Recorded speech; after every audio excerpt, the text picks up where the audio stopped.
बिस्मिल्लाहिर्रहमानिर्रहीम नहमदुहु व नुसल्ली अला रसूलिहिल करीम अम्मा बाद फ़अऊज़ु बिल्लाहि मिनश शैतानिर रजीम बिस्मिल्लाहिर्रहमानिर्रहीम। मेरा नाम मुफ्ती मोहम्मद अवैस है और आप देख रहे हैं हमारा चैनल इस्लाम ऑनलाइन, जिसमें हम रोज़मर्रा पेश आने वाले मसाइल के ऊपर बहस करते हैं और उनका मसाइल का हल भी जो है वो शरई तौर पर हमारे चैनल पर बताया जाता है। तो उम्मीद है कि आप हमारे चैनल को सब्सक्राइब कर रहे होंगे और हमारे वीडियो को जो है मज़ीद आगे शेयर कर रहे होंगे।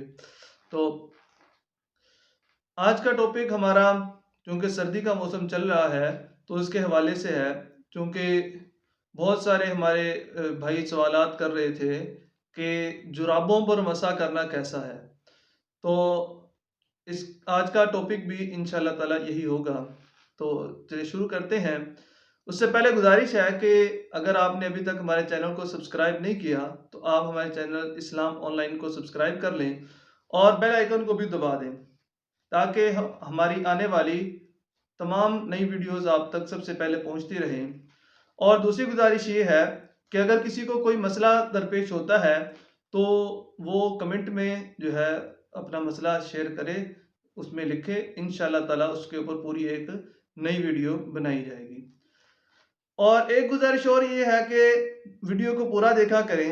उसका फ़ायदा ये होता है कि अगर तो हम वीडियो को बीच में स्किप कर देंगे तो पूरी तरह मसला समझ में नहीं आएगा। जब मसला समझ में नहीं आएगा तो हम मसले पर गलत अमल करेंगे। ठीक है जी? तो शुरू करते हैं। कुरान पाक के अंदर अल्लाह ताला फरमाते हैं, या अय्युहल्लज़ीना आमनू इज़ा कुंतुम इलस्सलाति फ़ग़सिलू वुजूहकुम व अयदियकुम इलल मराफ़िक़ि वम्सहू बिरुऊसिकुम व अर्जुलकुम इलल कअबैन। ठीक है? कि जब तुम नमाज के लिए खड़े होने लगो तो अपने चेहरों को धो लो, अपने दोनों हाथों को कोहनियों समेत धो लो, सर का मसा कर लो और दोनों पाँव को टखनों समेत धो लो। तो असल हुक्म जो है वुज़ू का, उसमें पाँव को धोना ही है। ठीक है जी? तो असल हुक्म तो पाँव को धोना है, लेकिन फुक़हाए किराम ने और हज़ूर सल्लल्लाहु अलैहि वसल्लम से हदीस से तवातुर से ये बात, मुतवातिर से ये बात साबित है कि हज़ूर सल्लल्लाहु अलैहि वसल्लम ने पाँव धोने की बजाय मोज़ों पर मसा करने को जायज़ करार दिया है। अब कौन से मोज़ों पर मसा करना जायज़ है, कौन से मोज़ों पर मसा करना जायज़ नहीं है, ये आज हम इस वीडियो के अंदर डिस्कस करते हैं। तो असल में इसको हदीस पाक के अंदर या फुक़हाए किराम के अक़वाल में 3 तरह के जो है वो मौज़े बयान किए गए हैं। नंबर 1 जिनको हम खुफ़ैन कहते हैं, नंबर 2 जिनको मुजल्लद कहा जाता है और नंबर 3 जिनको मुनअल कहा जाता है। तो ये तीनों के तीनों मौज़ों पर मसा करना बिल इत्तिफ़ाक़ जायज़ है। ठीक है जी? तो खुफ़ैन कौन से मोज़े होते हैं? खुफ़ैन वो मोज़े हैं जिनके जो सारे के सारे जो है वो चमड़े से बने हों और उसमें टखने भी जो है वो ढक जाते हों। यानी सारे के सारे जो चमड़े से बने होते हैं, इन पर मसा करना जायज़ है। इसी तरह वो मोज़े जो दूसरी किस्म मैंने बयान की है मुजल्लद, यानी वो मोज़े जिसके पाँव के नीचे और ऊपर वाली साइड पर जो है वो चमड़ा लगा हो, तो उन पर भी मसा करना जायज़ है। तीसरे वो मोज़े जिनके सिर्फ पाँव में, यानी पाँव के नीचे वाली साइड पर जो है वो चमड़ा लगा हो, तो उन पर भी मसा करना बिल इत्तिफ़ाक़ जायज़ है। तो ये 3 किस्म के मोज़े थे, इन तीनों पर मसा करना बिल इत्तिफ़ाक़ जायज़ है और इनका ज़िक्र भी जो अहादीस मुबारका में और फ़िक़ही किताबों में आता है। अब आते हैं कि जो जुराबें हैं, तो जुराबों पर भी क्या मसा करना जायज़ है या जायज़ नहीं है? तो इसके लिए एक बात याद रखें कि वो जुराबें जो चमड़े के मोज़ों के हुक्म में आती हैं, उन पर मसा करना जायज़ होता है। तो चमड़े के मोज़ों के हुक्म में कौन सी जुराबें आती हैं? तो जुराबों पर मसा करने के लिए 3 शराइत हैं। नंबर 1 कि वो इतनी मोटी हों कि उनको सिर्फ जुराबें पहनकर, जूता नहीं, सिर्फ जुराबें पहनकर अगर 3 मील चला जाए तो वो जुराबें ना फटें। दूसरी शर्त उसके लिए यह है कि अगर उनके ऊपर पानी डाला जाए तो वो पानी उनके अंदर से छन कर जो है वो पाँव तक ना पहुंचे, तो दूसरी शर्त ये है।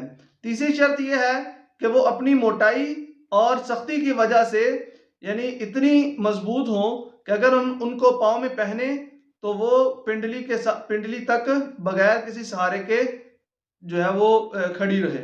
और ये खड़ा रहना जो है वो किसी रबड़ या कपड़े या किसी और चीज के साथ बांध कर ना हो, ना ही कपड़े की सख्ती की वजह से हो कि वो पिंडली के साथ चिपक जाए। तो इन तीनों शराइत के साथ अगर कोई जुराबे हैं तो उन पर मसा करना जो है वो जायज होगा। तो रही बात जो आजकल हमारे यहाँ जो जुराबे चल रही हैं तो इन पर मसा करना जायज है या जायज नहीं है। तो अगर तो हमने ऐसी जुराबे पहनी हो जिनमें जो है वो ये तीनों शराइत पाई जा रही हैं तो उनमें मसा करना जायज है। आजकल एक और मैंने सुना है लेकिन देखी नहीं है कि जी एक और जुराब की किस्म निकली है जिसको मसा जुराब कहते हैं। सुना है कि जी उसके नीचे जो है वो चमड़ा वगैरह लगा हुआ है। तो अगर चमड़ा लगा हुआ है तो वो मुनअल के हुक्म में आएगा, जिसका मैंने ऊपर जिक्र कर दिया है, तो पहले वीडियो के शुरू में बयान कर दिया है। तो जो है उनके ऊपर मसा करना जायज हो जाएगा। ठीक है जी। तो आजकल की नायलॉन की या ऊनी या सूती जुराबे जो भी हैं इनके ऊपर मसा करना जायज नहीं है। अगर किसी ने इनके ऊपर मसा करके जो है वो नमाज पढ़ ली तो उसका वुजू नहीं हुआ, और जब वुजू नहीं हुआ तो उसकी नमाज भी नहीं हुई। तो असल में मसला ये है कि जो जुराबें जो है वो चमड़े के मोज़ों के हुक्म में आती हैं, तो सबसे पहली बात तो ये कि जी चमड़े पर मसा करने की अहादीस जो है वो तवातुर से साबित हैं और जो है इससे किसी का भी इख्तिलाफ नहीं है। तो इसी तरह फ़ुक़हाए किराम ने और मुहद्दिसीन हज़रात ने मसह अलल जौरबैन यानी जुराबों पर मसा करने को भी मसह अलल खुफ़ैन के बाब में बयान किया है। तो इसलिए अर्ज़ ये है कि अगर तो ऐसी जुराबें हैं जिनके अंदर तीनों मज़कूरा शराइत पाई जाती हैं जो भी मैंने बयान किए। नंबर 1 कि जी पानी उसमें से ना छनता हो। नंबर 2 इतनी मोटी हो कि पहनकर 3 मील चलें तो ना फटे। नंबर 3 इतनी यानी कि उसमें सख्ती हो अब कपड़े की मोटाई की वजह से कि वो पिंडली के साथ अगर जब हम पहने तो पिंडली के साथ वो लगी रहें और ये खड़ी रहें, और ये खड़ा होना जो है वो बगैर किसी कपड़े के साथ या रबड़ के साथ बांधे बगैर हो। तो इसीलिए सहाबाए किराम और इसी तरह ताबईन हजरात का फतवा इसी बात पर है कि जो ऐसी जुराबें होंगी उन पर मसा करना जायज़ है।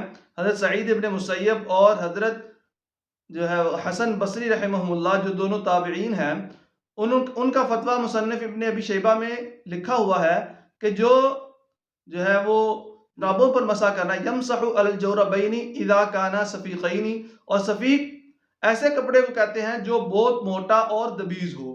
ठीक है।